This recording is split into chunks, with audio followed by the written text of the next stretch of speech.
sol nunca vai parar de brilhar como o meu coração. Eu sei que o mundo não vai parar de girar como o meu coração.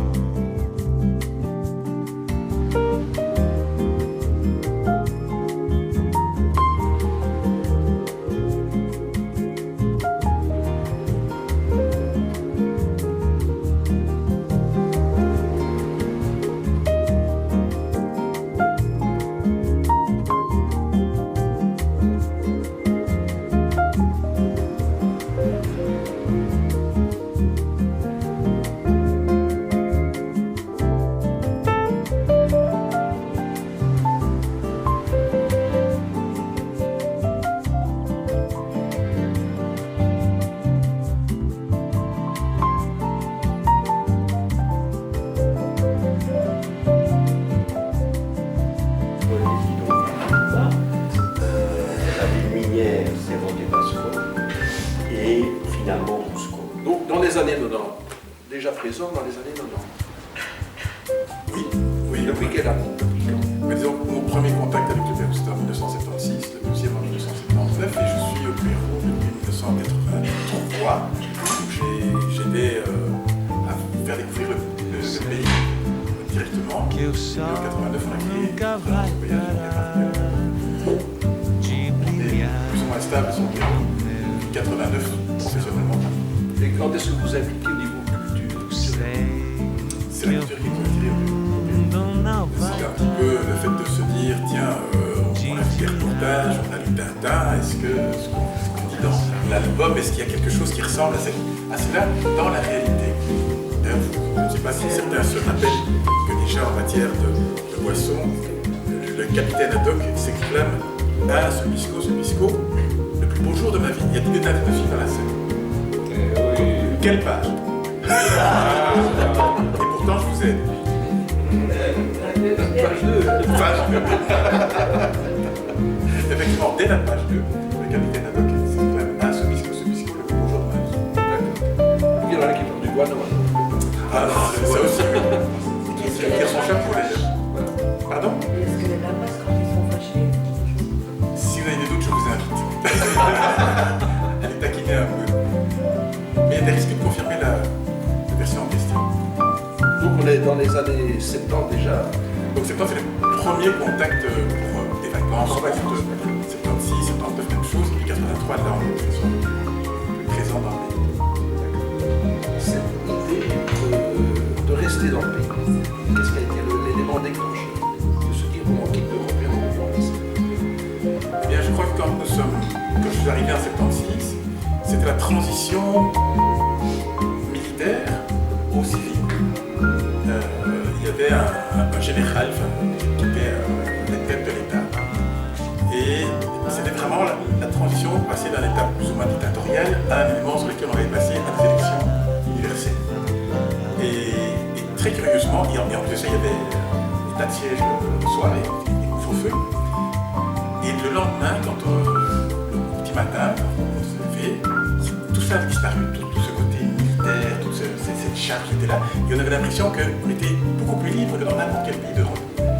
Les gens vendaient des pommes de terre coupées sur le coin d'un trottoir. Enfin, sur les trottoirs, il y avait plein de choses qui se vendaient. C'était coloré. Et on avait un sentiment de liberté qu'on avait rarement connu. Voilà. Et donc, de là, on s'est dit, tiens, c'est l'occasion aussi de découvrir d'autres choses. D'autant que, par la suite, on va rencontrer un personnage qui fait la classification des sites. Et je m'étais dit, tiens, nous, on aimerait les connaître tous, puisqu'on peut sortir un peu des sentiers battus, et combien de temps ça nous prendrait? Alors il nous a dit, mais à quelle vitesse? Je lui ai dit, écoutez, le pays est grand, c'est quand même 1 285 215,62 km², c'est environ 42 fois la Belgique.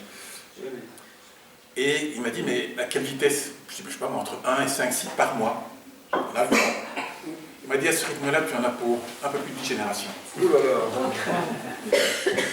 Je l'ai soupçonné d'avoir un tantinet exagéré, mais quand bien même il aurait exagéré de 50%, ça fait quand même beaucoup, effectivement. Voilà, donc le fait de pouvoir se dire qu'il y avait des tas de choses encore à découvrir et qu'en définitive, par rapport aux ouvrages qu'on découvre, on s'est rendu compte qu'on est dans un pays qui avait énormément de potentiel dans énormément de domaines et que beaucoup n'étaient pas du tout exploités comme ils pourraient l'être, en tout cas n'étaient pas connus comme il aurait pu l'être. Je crois que la cuisine, par exemple, en est un bon exemple. Au Pérou, dans le passé, quand on parlait de gastronomie, la plupart des Péruviens disaient qu'ils étaient automatiquement exclus de cette thématique. Par contre, si vous vouliez faire pleurer des Péruviens ou des Péruviennes, il suffisait de leur parler, quand ils étaient expatriés, de leur famille et des bons petits plats qu'on avait. Et puis par la suite, il y a quelqu'un qui a eu l'idée de les présenter de façon plus sophistiquée, mais avec des produits locaux et des produits internationaux. C'est ce qu'ils ont appelé la cuisine fusion, c'est ce que Gaston Acurio a fait connaître dans le monde, alors que quelqu'un fait juste la même chose juste avant lui, si ce n'est qu'il n'avait pas choisi les petites portions, la présentation qui était tellement importante, mais qui avait simplement fait un petit peu à la péruvienne, le plat bien consistant en mélangeant les plats et quelques produits locaux. Et en fait, Gaston Acurio, lui, a mis l'accent sur ces éléments avec une finesse de présentation et un marketing qui était derrière. Et maintenant, je crois que c'est considéré comme une des 10 meilleures cuisines au monde, sinon une des 5. Je n'ose pas dire moins. C'est vrai qu'il y a eu toute la partie du terrorisme, mais je ne sais pas si tu as connu, justement, puisque pour essayer d'arrêter ce terrorisme, ils ont ratissé très large et ils ont pris des raccourcis parfois un peu discutables, voire très discutables. Et il y a eu un père belge qui s'appelait Hubert Lancier, ou Lancier, selon les prononciations qu'on voulait bien lui donner, qui s'est occupé de tous ces prisonniers dont bonne part lui disait qu'ils avaient été désignés du doigt par un voisin envieux, etc. Et à ce moment-là, on avait un peu tendance à dire que la personne était présumée coupable et non pas innocente, et c'était à elle de démontrer son innocence. Et c'est lui qui a été un personnage qui a été très apprécié, parce qu'il a aidé les gens à essayer de pouvoir, un petit peu dans ce cadre, comme Amnesty International, comme ce que tu faisais, d'essayer de sortir des gens de situations, alors qu'ils étaient peut-être déjà dans une situation difficile elle-même, mais en fait, une situation encore bien pire, parce que je crois que les prisons à l'époque, et même encore maintenant, au Pérou, ne sont pas exactement le reflet de ce qu'on peut avoir dans celle qu'on a ici. Le regard peut-on avoir, en habitant à Lima, sur ces populations qui sont dans les montagnes, qui sont éloignées de la capitale? Parce qu'on a encore vu ici dernièrement à la télévision un reportage, ils ont été quelques-uns dans le cas des îles de paix. Oui. Tout à fait. Il y a eu... Là, j'ai été surpris encore de voir que des gens vivent encore sur la terre, cuisinent encore presque sur la terre, dans des endroits retirés, ils sont encore au Moyen-Âge. C'est-à-dire que le Pérou est un pays à plusieurs vitesses. Nous sommes aussi dans un pays qui évolue à travers les âges. On peut aller depuis l'âge du feu jusqu'au XXIe siècle plus. Sachant que, par exemple, on a eu des téléphones mobiles bien plus au Pérou avant la Belgique. Bien plus avant la Belgique. Pourquoi? Parce qu'il y avait une très grande difficulté, par exemple, à avoir des téléphones fixes. Moi, le premier téléphone fixe que j'ai pu avoir, j'ai dû le payer $2000.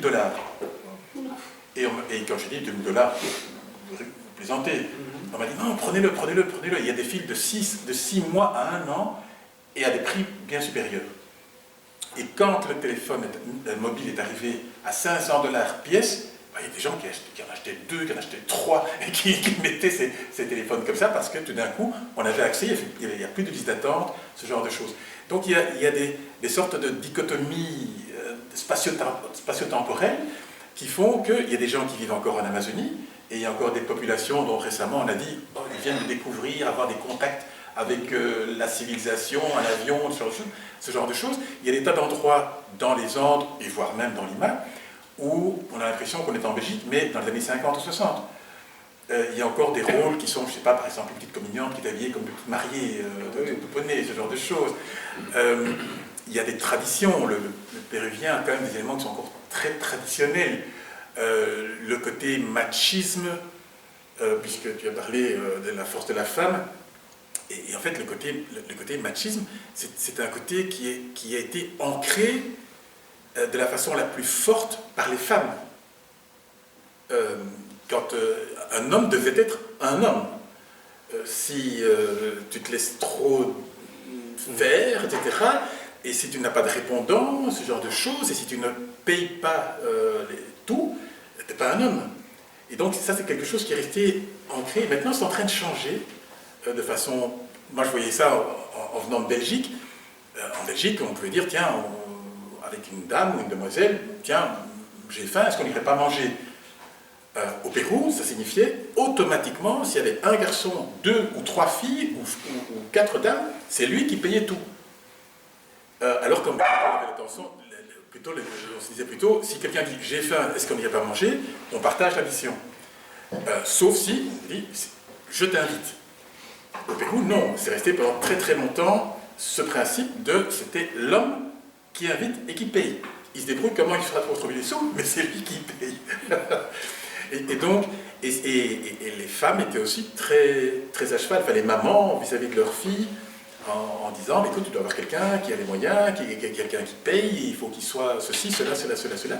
Et si le garçon n'était pas assez solide, assez fort, ce genre de choses, et dans les communautés, il y a très très peu, il y a, je dirais, 1 an, dans une communauté à Puno, dans les Andes, eh bien, on voyait 2 villages, il y avait une demoiselle d'un village, le garçon de l'autre village, on apportait les cadeaux, et on se disait, on va voir maintenant, d'après les cadeaux sur lesquels on a reçu le plus, qui est-ce qui va diriger le ménage. Alors c'est étonnant d'avoir ce genre de choses. Il y a des villages, il y a des îles comme l'île d'Aquilée, qui est maintenant devenue une île assez touristique, sur lesquelles il y avait encore le servinaqui. Et le servinaqui, c'est le mariage à l'essai. Et là, c'est quelque chose qui est tout à fait intéressant, parce que d'abord, on voit des hommes qui tricotent à 4 aiguilles, qui font leur bonnet, et la tradition voulait que l'homme qui n'était pas capable de tricoter son bonnet avec ses 4 aiguilles ne pouvait pas trouver femme sur l'île. C'était la première des choses. Il y avait des bonnets qui étaient rouges, noirs, comme ça, c'était les bonnets des hommes mariés. Et les bonnets à bandes rouges, que tu as probablement vu si tu as été à Taquillé, dans le bas et blanc dans l'autre partie, ça c'était le bonnet des célibataires. Bonnet que continuaient à utiliser les hommes mariés très souvent aussi, mais lors des fêtes, ils devaient porter de façon visible, soit sur la tête, soit à la ceinture, l'autre bonnet également. Mais ils devaient pouvoir tisser son bonnet, sans quoi ils ne trouvaient pas âme sœur dans le village. Et si jamais le mariage ne fonctionnait pas, ça ne posait aucun problème, c'est la communauté qui se chargeait des enfants. Et ils pouvaient passer à un autre, d'un autre côté, et ça s'appelle toujours d'ailleurs le servinaqui. Donc il y a des éléments. D'abord, c'est vrai que dans le passé, c'était des religions polythéistes. Donc on avait la Pachamama qui était évidemment l'élément qui va nous donner la déesse mère terre, qui va nous donner plein de choses, mais il y avait le Père Soleil, Inditaita, il y avait l'équivalent, certains d'ailleurs disent qu'une partie de la Lune pouvait être une partie de la Terre, mais de toute façon il y avait une équivalence entre la Pachamama et la Maquia, qui est la Lune. On s'intéressait aux étoiles, c'est aussi, quand on fait la représentation, d'ailleurs il y a un petit bijou qui s'appelle la Chacana, qui représente l'étoile de la constellation de l'étoile du Sud, et qui a trois petits escaliers. On peut en retrouver avec plusieurs, et qui va représenter les 3 mondes. Et ces 3 mondes sont représentés par des animaux. Alors par exemple, il y a le Hanaf Pacha, ça c'est le monde aérien, qui est représenté par le condor, le messager des dieux, de la paix, ce genre de choses. Il y a le niveau de la terre qui est le Kai Pacha, sur lequel marche le Puma, c'est lui qui est le représentant, et qui représente la force. Et enfin, nous avons, comme quelque part dans la religion catholique, nous avons le monde souterrain qui est représenté par le serpent et qui est la représentation, non pas de la luxure, mais de la connaissance et de l'intelligence, les deux faisant parfois la sagesse. Est-ce qu'on qu'il y a parfois aussi des gens qui veulent trop intellectualiser les choses? Par exemple, j'étais avec archéologues, historiens, anthropologues, quelques autres amis, et on était dans une petite maison dans les Andes, une choza, une hutte, une cabane, et des gens qui n'étaient pas très aisés, qui se trouvaient dans cette maison, et on retrouve un berceau. Enfin, il y avait plusieurs berceaux de différentes tailles, et il y avait un élément particulier, c'est qu'il y avait 4 pattes, et une des pattes était plus courte que les autres. Et il y a un historien, avec l'anthropologue, qui se lance dans une explication de ce que c'est lié à l'esprit de la cosmogonie andine qui veut que l'être humain est imparfait, que seule la perfection appartient aux dieux. Et que donc, par humilité vis-à-vis des dieux, on accentue l'imperfection qu'on peut avoir dans ses réalisations, etc. Oui, pourquoi pas. Et on voit les gens qui sont les propriétaires de la maison, qui étaient assis par terre, et qui se regardent un peu. Et je leur demande, tiens, mais vous avez l'air d'avoir peut-être une autre opinion ou une alternative que ce que vous pouvez nous donner, puisque ça vous appartient. Non.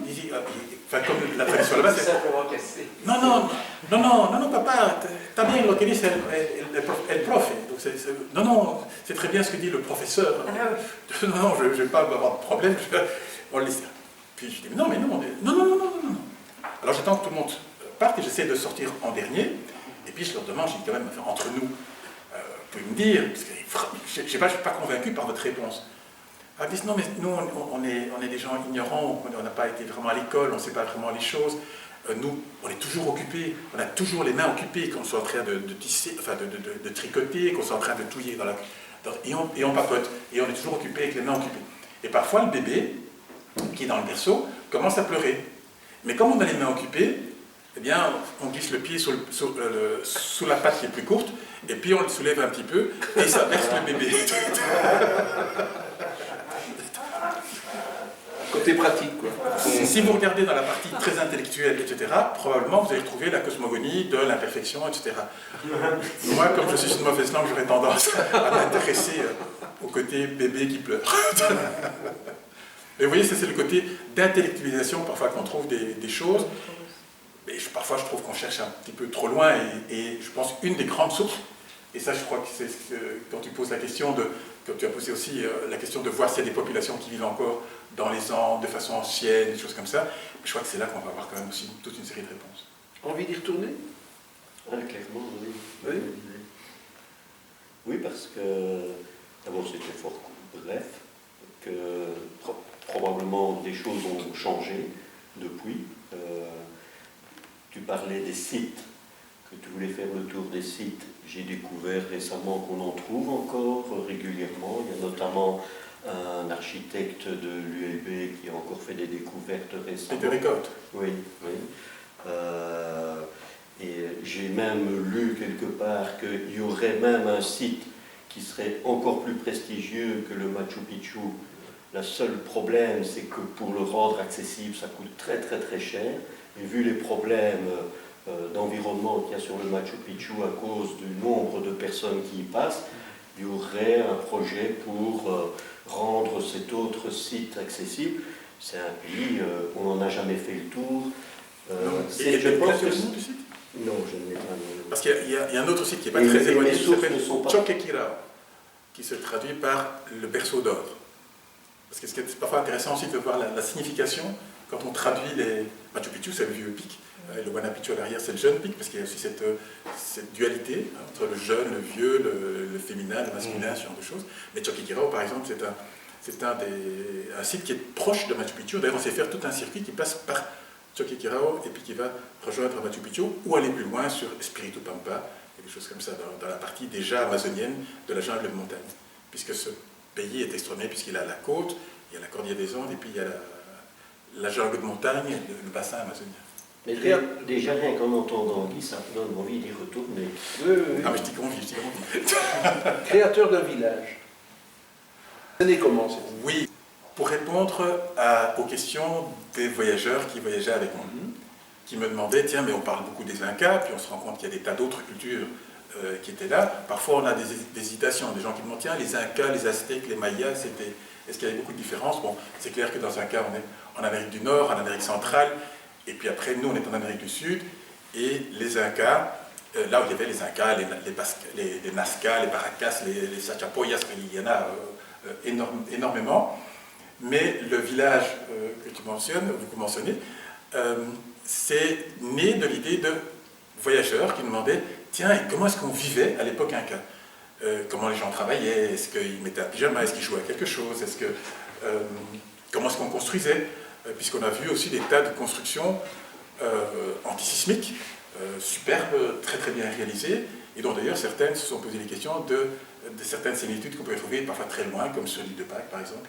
On voit des constructions, quand on photographie de près, c'est ce que j'ai fait, et j'ai montré ça à des Cusqueñas, des gens de Cusco, en leur disant « Et ça, où est-ce que vous croyez que c'est pris la photographie ?» Et puis qui me disaient « Ça doit être probablement dans la Khatun Romeo, quand on descend, c'est une petite ruelle avec très bien travaillé. » D'autres me donnaient d'autres éléments, peut-être un Machu Picchu, etc.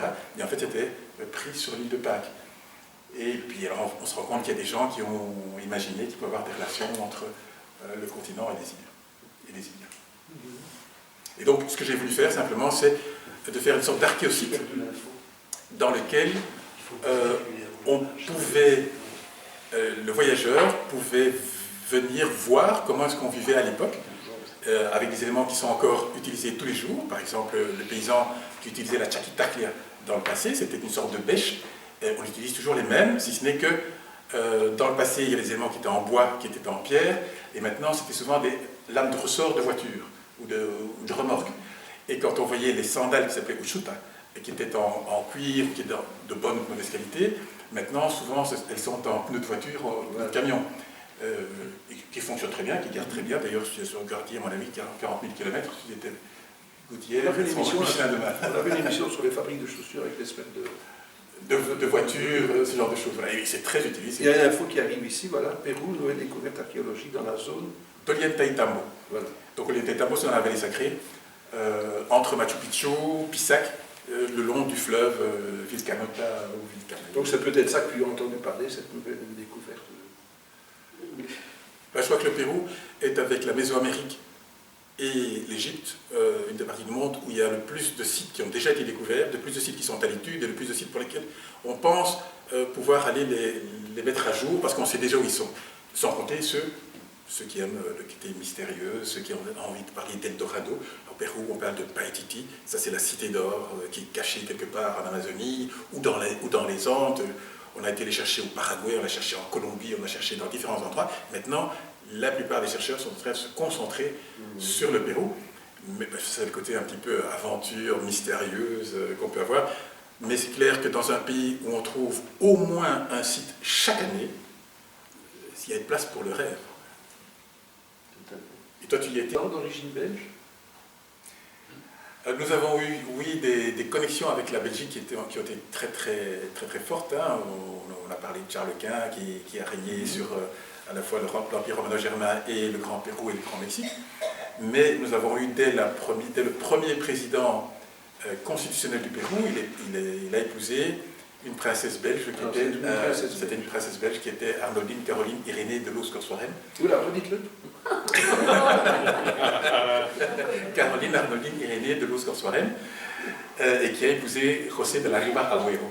Ils ont eu des enfants et lui a été président pendant quelques mois. Ça n'a pas été très long, mais il était aussi grand maréchal des armées, ce genre de choses. Ils ont eu des enfants et il y a toujours la maison Riva Agüero au centre de Lima et il y a leur correspondance. On voit ce que sont devenus les enfants. Ils ont eu 5 enfants, certains sont devenus très importants dans le pays, etc. Et donc c'est assez amusant ou intéressant de pouvoir parler avec des Péruviens de notre histoire commune en disant tiens, mais voilà, le Pérou et la Belgique, quelque part, on a marché main dans la main et parfois de façon très tendre aussi. Tiens, lors de ce banquet auquel j'avais été convié, il y avait un de mes voisins de table était le professeur d'Argent. Quelques mois après, j'ai rencontré un d'Argent, mais ici, originaire aussi du côté de Liège. Oui. C'est très amusant, mais il avait un D' Argent. Ah oui. Or, ici, le professeur, lui, c'est d'Argent en un mot. Bon, ça peut être évolué, évidemment. Est-ce que tu as un peu l'histoire de cette famille? Je n'ai pas toute l'histoire de la famille. Ce qu'il y a, c'est que je crois que c'est le grand-père qui est arrivé au Pérou. Et puis, les enfants ont gardé, sont devenus très péruviens. Certains avaient des difficultés d'ailleurs de parler français, flamand, ou ne parlaient aucune des langues. Comme ça arrive à un certain nombre de nos compatriotes qui ont le passeport belge, mais qui sont hispanophones. Point. Donc, on peut rajouter des langues, je crois, dans un peu les différents pays où sont installés des Belges.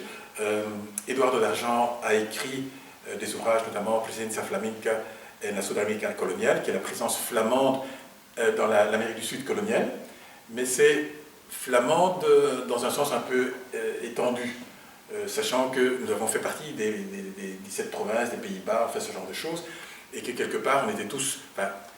si on prend le nom de famille d'un Belge, si c'est un nom de famille flamand, ça ne veut pas dire qu'il est flamand d'expression. Et si son nom de famille est francophone, ça ne veut pas dire qu'il est francophone d'expression. Nous avons eu un ministre qui parlait bien français aussi, qui s'appelait Yves Le Terme, mais qui était plutôt d'obédience flamande. En ce qui me concerne, j'ai un nom de famille flamand, mais je suis francophone. Et donc, les structures qu'on a vues dans le pays, la Belgique était très présente. Parfois, on a un peu oublié, on a un peu perdu l'origine des noms parce que il s'est fait qu'au début, lorsqu'il y a eu la conquête et la colonisation du Pérou, il était de bon ton d'être espagnol, et alors on hispanisait les noms.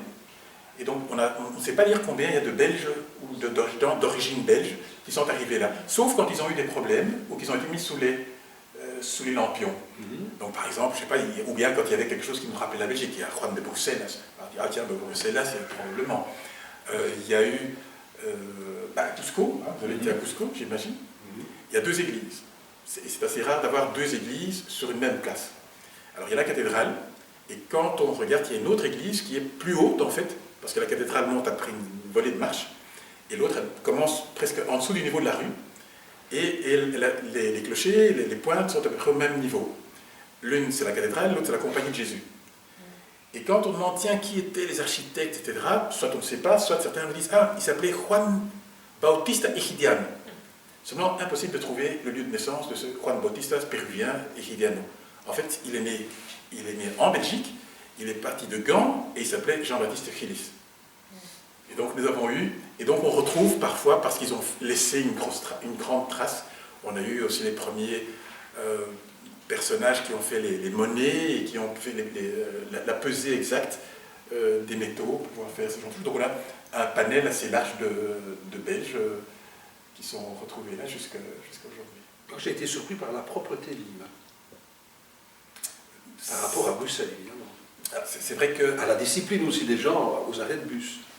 C'est vrai que dans les communes dites aisées, il y a des armées de balayeurs, de balayeuses, les poubelles passent tous les jours. Il n'y a pas de jour creux, enfin peut-être le 1er janvier encore. Sinon les poubelles passent tous les jours. Surélevées sur un piquet, dans une corbeille. Voilà. Et puis, les chiens errants ou quoi, ils grattaient dans les sacs, c'est la mesure en place. Et tous les ménages peuvent laisser, enfin, la devanture à certaines heures, on leur dit de telle heure à telle heure, pour éviter que les chiens errants ou que des gens qui sont un peu plus dans le besoin n'ouvrent pour essayer de trouver ce qu'ils pourraient utiliser et puis les laisser éparpiller. Mais c'est tous les jours, ils viennent ramasser ça dans les bons quartiers. Il y a des quartiers qui sont moins aisés, où ça se passe avec plus d'espacement ou parfois des très grands espacements. Ça, je ne sais pas encore. Mais c'est plutôt, il y a toujours des endroits qui sont, et de plus en plus d'endroits qui sont très agréables, qui sont absolument magnifiques à voir, qui sont fleuris, où on a fait de gros efforts pour les travailler. Miraflores en est un exemple. D'ailleurs, son nom regarde les fleurs, Miraflores.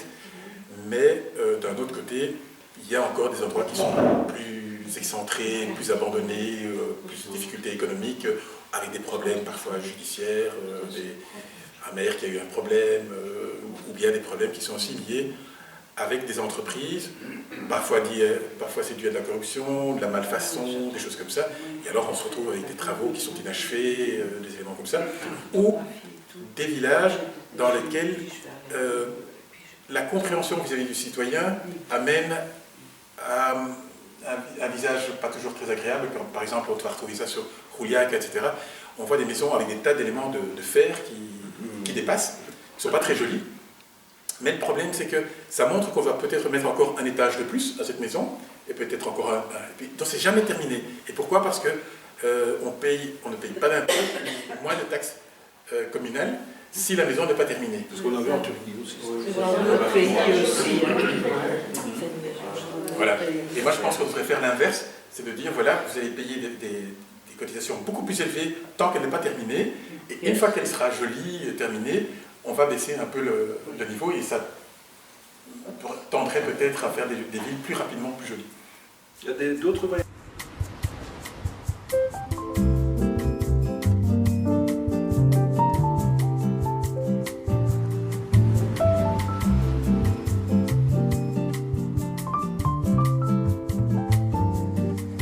Eu sei que o sol nunca vai